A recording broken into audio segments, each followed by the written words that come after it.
when you talk to Afrikaner leaders about what's important to them and what's important for the culture, they always talk about survival. It always comes back to survival.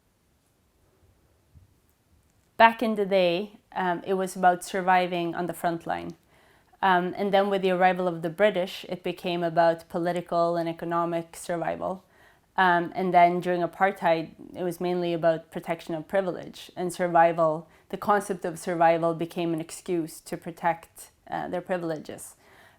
Today, I think the language and preserving the language and the culture is what most Afrikaners mean by survival. There used to be 22 institutes of higher learning that were Afrikaans speaking, and now only one of them remain, which is Stellenbosch. And so as the language is being pushed out, a lot of Afrikaners feel that is a real threat to their culture. In the early 1990s, a few Boer families who didn't, they saw the end of apartheid coming, and they didn't believe that Mandela was going to be successful in building a united South Africa, and they didn't want to be a part of it, to be honest.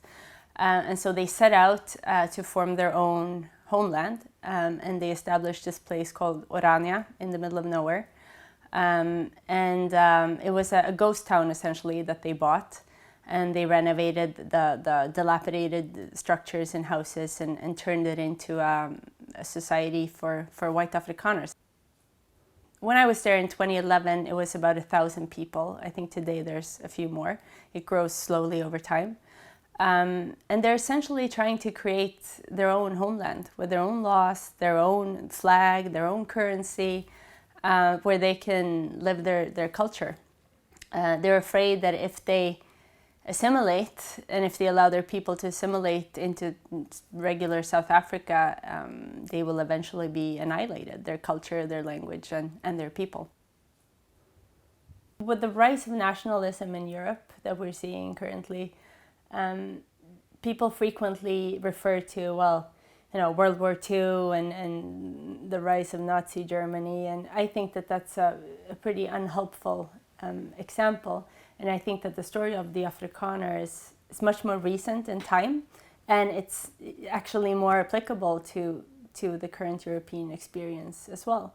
Because how do people react when they feel that their culture is under threat? What happens? And you see this kind of protectionism all over Europe. And so I think in studying the Afrikaner and understanding how they were convinced that they were a superior people, and what happened to them when that illusion was crushed, I think is a really valuable lesson for all of us, really.